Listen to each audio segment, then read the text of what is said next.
aí pessoal, beleza? Vamos a mais um vídeo. No vídeo de hoje a gente vai falar da competência 2, tá?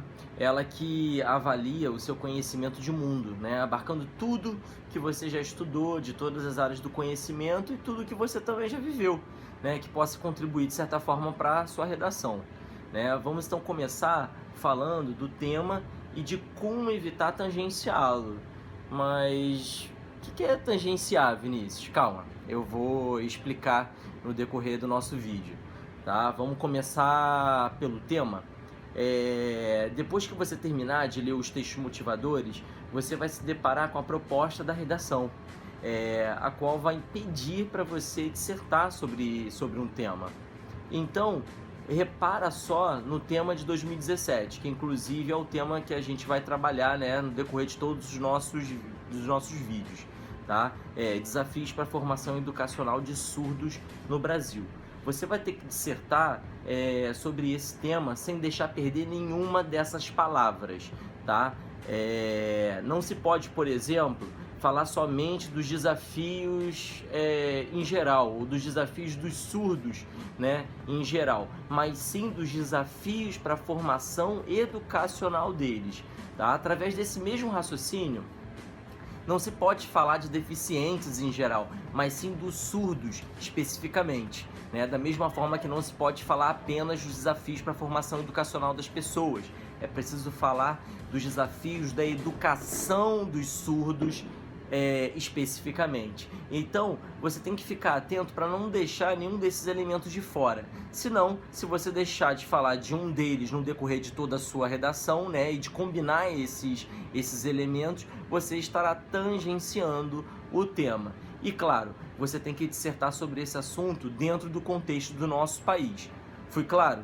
Se tiver dúvidas, né, você pode enviar que eu respondo, né? Mas agora a gente vai adiante, né? A gente vai falar agora de repertório, né? O repertório é qualquer informação, situação factual, citação ou experiência de vida que pode contribuir para a defesa do seu ponto de vista, né? Ponto de vista esse que vai ser defendido na sua dissertação. Mas o repertório deve ser legitimado, tem que ser legitimado, pertinente ao tema, né, e com uso produtivo. E o que é cada um desses pontos, afinal? Os repertórios legitimados têm a ver com informações, citações, fatos e referências a áreas do conhecimento, como conhecimento de história, de filosofia, de sociologia, de literatura, de medicina, etc., né? Além de também abarcar o capital intelectual do candidato, no caso você, né? Podendo fazer referência a livros, poetas, filmes, músicas, né? E por aí vai.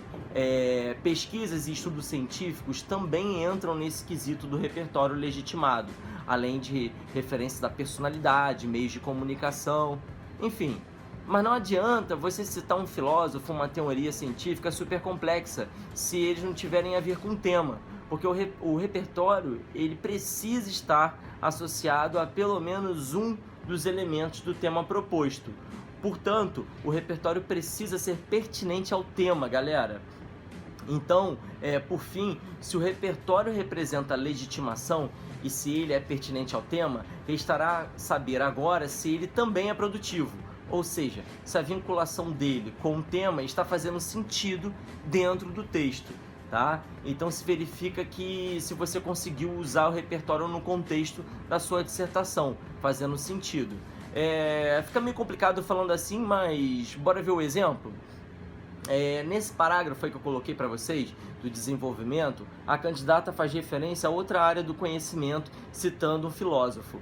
E por não haver equívocos nessa citação que ela fez, o repertório ele acaba se tornando legítimo, né? Mas será que ele é pertinente ao tema?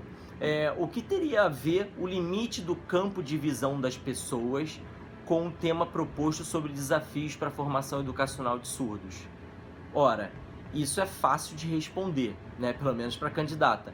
Como a candidata está falando da má formação educacional dos brasileiros, a citação acaba sendo pertinente ao tema, porque ela afirma que essa educação precária é a que causa a tal limitação da visão das pessoas em geral, consequentemente impactando na indiferença delas acerca das minorias.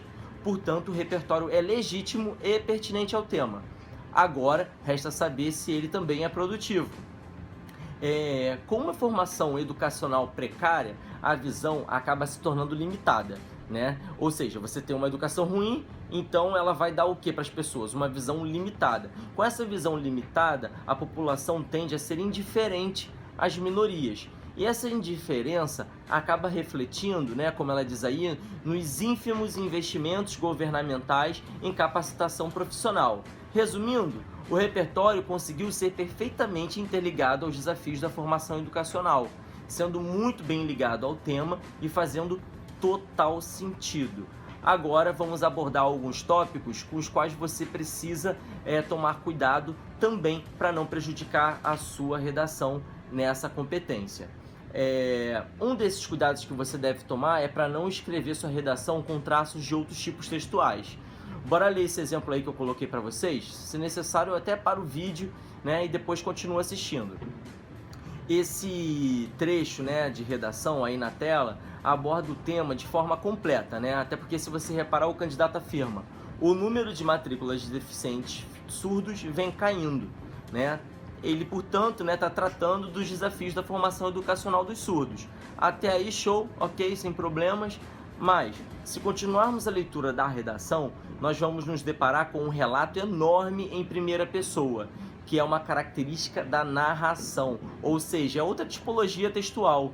Mas ainda há outras formas, além dessa, de descaracterizar uma dissertação.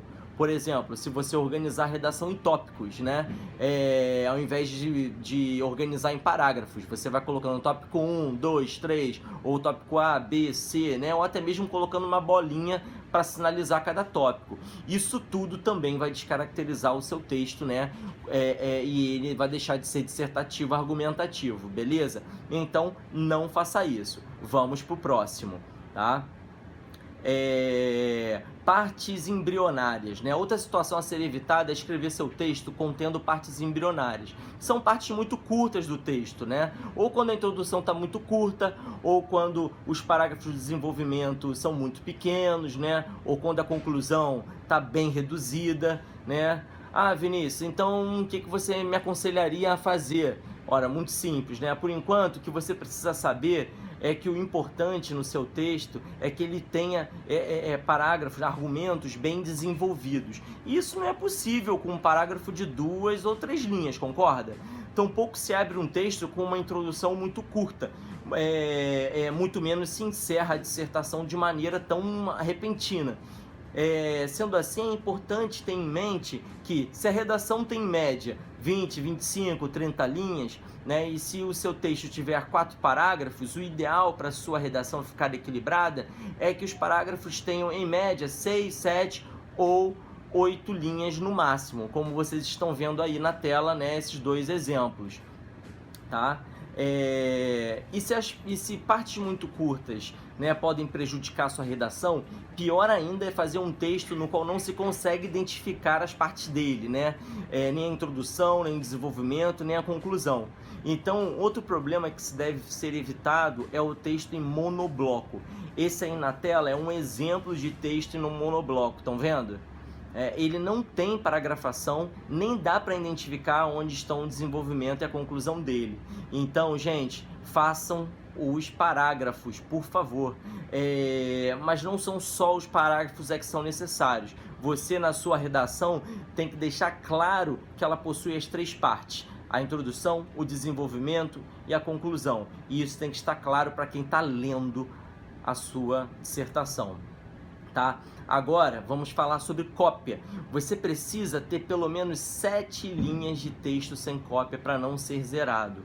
Contudo, mesmo que você tenha mais de 7 linhas de texto sem cópia, e ainda assim você copiar dos textos motivadores, você será penalizado nessa competência, né? Vamos só observar esse exemplo de uma redação que eu coloquei na tela para você ver. Podemos fazer uma avaliação desfavorável desse repertório, porque o candidato, ao invés de recorrer à sua própria bagagem de conhecimentos, ele preferiu recorrer a vários outros textos dos textos motivadores, copiando esses trechos, que inclusive estão destacados em amarelo na redação e em vermelho na folha da prova. né? Embora tenha havido trechos sem cópia, há muitos outros com cópia, fazendo a redação ser avaliada nos níveis mais baixos dessa competência. Então, moral da história, não copie nada dos textos motivadores. Beleza, pessoal?